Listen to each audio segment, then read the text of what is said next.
কবরে দাফন করবে। কবরে দাফন করার সময় ও বান্দা চিন্তা করবে, তিনজন তো আমার কবরে নেমেছে, হয়তোবা তারা আমার কাছে থাকবে। একটু পরে দেখে না, একজন উঠে গেছে, আরেকটু পরে দেখে আরেকজন উঠে গেছে, ভাববে একজন মনে হয় থাকবে। একটু পরে খেয়াল করে দেখবে না, সেও তো নাই। আমার উপরে বাঁশের ছাউনি গুলা দিয়া, মনকে মন মাটি দিয়া তারা চলে যাবে। এরপর এত দ্রুত তাকে হিসাব নিকাশের জন্য দাঁড় করানো হবে।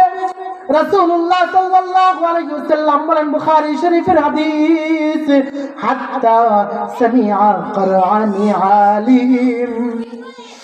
আত্মীয় স্বজন যখন তাকে কবরে দাফন করে চলে যাবে, ও ব্যক্তি জাগ্রত হয়ে আত্মীয় স্বজনের পায়ের জুতার আওয়াজ শুনতে পাবে। আল্লাহু আকবার। আমাকে দাফন করে আমার আত্মীয় চলে যাচ্ছে, তার পায়ের জুতার আওয়াজটা আমার কানে আসবে, রাসূল বলেছেন। এত দ্রুত তাকে জাগ্রত করা হবে। জাগ্রত করার পর প্রশ্ন করা হবে কয়টা? তিনটা। এছাড়াও আরেকটা প্রশ্ন করা হবে। তিনটা প্রশ্ন ফেরেশতারা করবে। কারা করবে?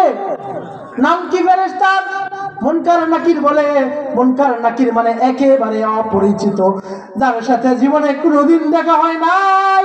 রাসূল বলেন, আতাহু মালাকান আজরাকান আসওয়াদান, একদম কালো বড় ভয়ঙ্কর চেহারাওয়ালা ফেরেশতা আসবে, এসে তাকে প্রশ্ন করবে। এই প্রশ্নের আগে রব্বুল আলামিনের পক্ষ থেকে বান্দাকে একটা প্রশ্ন করা হবে। কয়টা প্রশ্ন? সে প্রশ্ন সাইকোলজিক্যাল প্রশ্ন, মানুষতাত্ত্বিক প্রশ্ন। সেটা কি?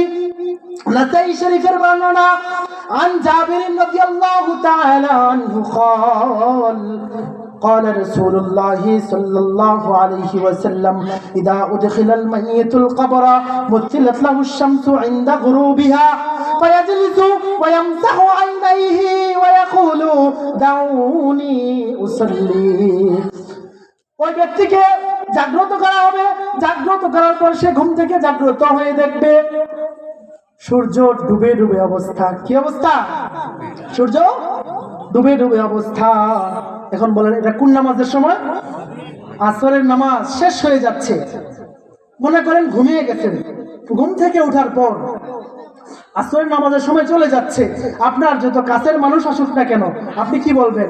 ভাই একটু দাঁড়া, আমি আসরের নামাজটা আগে কি করি, আদায় করে